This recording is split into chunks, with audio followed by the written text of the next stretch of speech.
The coffee shop was warm with afternoon light and the scent of fresh espresso. Julian Hayes sat at a corner table, checking his Rolex and scanning the entrance. At 39, he was CEO of Hayes International, accustomed to meetings that started precisely on time. His blind date was now 10 minutes late. When the door finally opened, he looked up expecting someone polished and professional, what his assistant had described as perfect for you, sir. Instead, he saw a young woman in her late 20s wearing faded jeans, a simple cream sweater that had clearly seen better days, and carrying a worn canvas backpack. Her light brown hair was pulled into a messy bun, she wore no makeup, and she looked exhausted. She scanned the coffee shop nervously until her eyes landed on Julian. Recognition flickered across her face, followed immediately by something that looked like resignation. She walked over slowly. "Julian Hayes?" she asked quietly. "Yes, you must be Claire?" "Claire Bennett. I'm so sorry I'm late. The bus broke down and I had to walk the last 6 blocks. She hesitated. "Your assistant said casual dress, but I'm realizing this place is nicer than I expected." "I didn't mean to underdress." Julian noticed she was holding a small wrapped package. "Please sit down. Can I get you something?" "Just water is fine," Claire said, sitting across from him. "I don't want to. Coffee here is expensive and I'm buying," Julian said gently. "Order whatever you'd like." Claire looked at the menu, clearly calculating costs. "A small regular coffee, please." "Thank you." After ordering, Julian studied Claire more carefully. She looked like she hadn't slept well, her clothes were clean but worn, and she kept fidgeting with the wrapped package.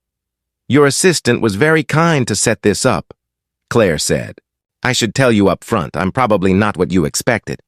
I'm a social worker.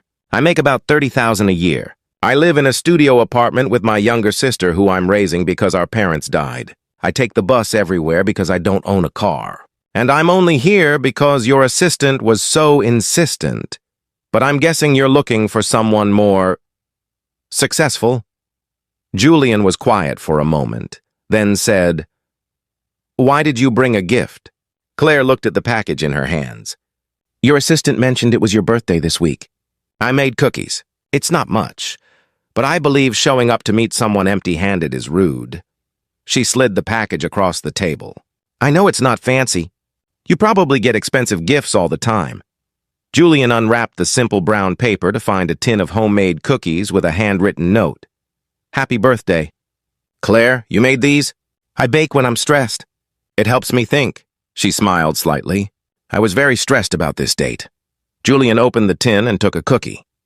It was delicious, perfectly baked, clearly made with care. "These are incredible. Thank you. You don't have to pretend." "I'm not pretending. These are the best cookies I've had in years." He meant it. "When did you make them?" "Last night after work.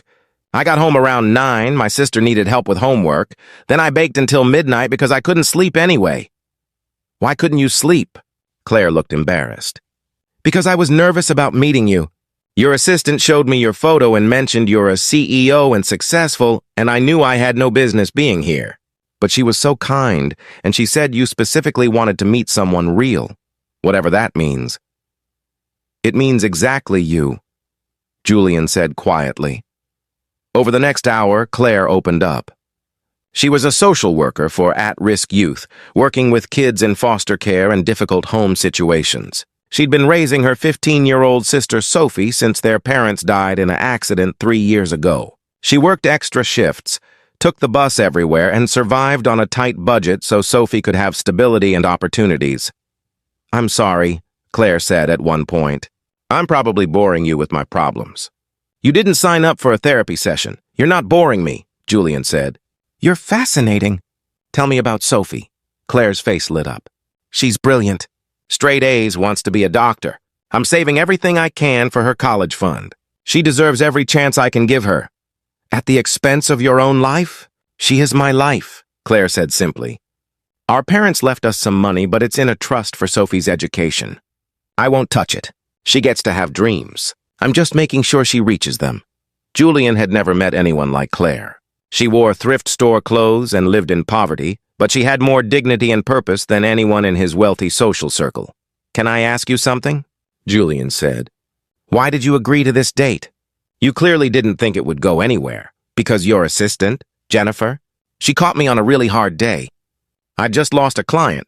A kid I'd been working with got sent back to an abusive home because the system failed. I was crying in the courthouse hallway. She sat with me for an hour. Just listened. Then she mentioned her boss was looking for someone genuine, someone who cared about people more than status. She said you'd understand my work because you came from nothing too. She told you that? She said you built your company from scratch after growing up poor. That you never forgot where you came from. Claire met his eyes. Is that true? Yes, Julian admitted. My mother raised me alone. We lived in a trailer park. She worked 3 jobs. I built my company so she could retire comfortably. She died before I could give her everything I wanted to. I'm so sorry. She'd like you, Julian said. She'd say you're doing for Sophie what she did for me, sacrificing everything so someone else can have more. They talked until the coffee shop started closing. Julian learned about Claire's kids, the teenagers she counseled, the families she tried to keep together, the system she fought against daily. Claire learned about Julian's foundation supporting foster youth, his affordable housing initiatives, his quiet philanthropy that he never publicized. You give away millions, Claire said, amazed. Your assistant didn't mention that. Because I don't do it for recognition. I do it because I remember what it's like to have nothing. You understand that. You live it every day. As they prepared to leave, Julian made a decision. Can I see you again? Maybe meet Sophie? Have dinner at your place? Claire looked shocked. You want to come to my tiny studio apartment? After I showed up here looking like I have nothing? You don't have nothing, Julian said firmly. You have integrity, compassion, and purpose. You made me birthday cookies after working a 12-hour day because you thought showing up empty-handed would be rude. You're raising your sister alone while working with at-risk kids. You took the bus and walked 6 blocks to meet a stranger. That's not nothing, Claire. That's everything. Over the following months, Julian became part of Claire and Sophie's lives. He helped with Sophie's college applications, supported Claire's work, discovered that the small studio apartment held more warmth than his penthouse ever had. Why me? Claire asked one evening after Sophie was asleep. You could date anyone. Someone wealthy who fits your world. You showed up to our first date looking like you had nothing, Julian said. Worn clothes, no car, living paycheck to paycheck. Every other woman I've met wore designer labels and pretended to be perfect.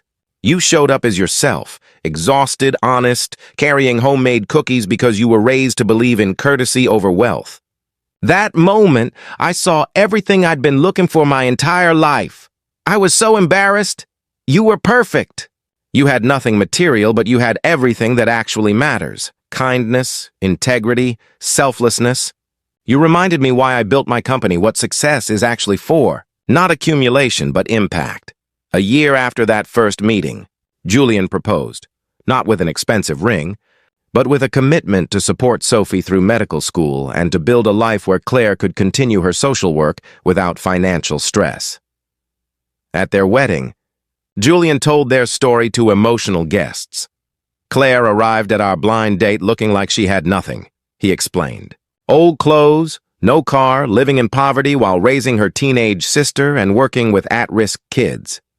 While others might have seen someone struggling, I saw everything I'd ever wanted. Someone who understood that wealth isn't measured in possessions but in purpose. Someone who'd sacrifice everything for those she loves. Someone real in a world of performance, Claire added. I thought I'd ruined everything by showing up looking poor and exhausted. But Julian saw past my circumstances to who I was. Someone trying to make a difference despite having limited resources. He didn't see what I lacked. He saw what I valued. That changed everything. Years later, they'd tell Sophie, now a successful doctor, about that first date.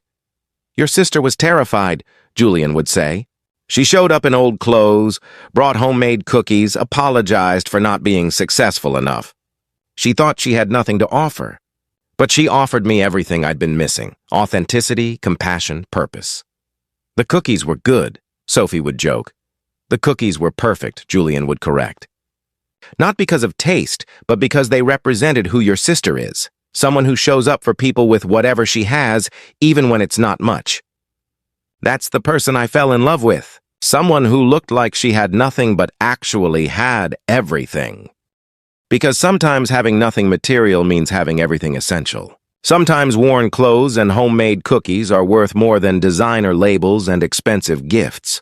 And sometimes, the person who shows up apologizing for not being enough is exactly enough, not despite their circumstances, but because their circumstances reveal character that transcends wealth.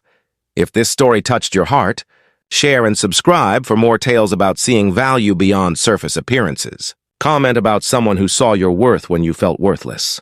Those people who look past what we lack to see what we offer, they're the ones who change our lives forever.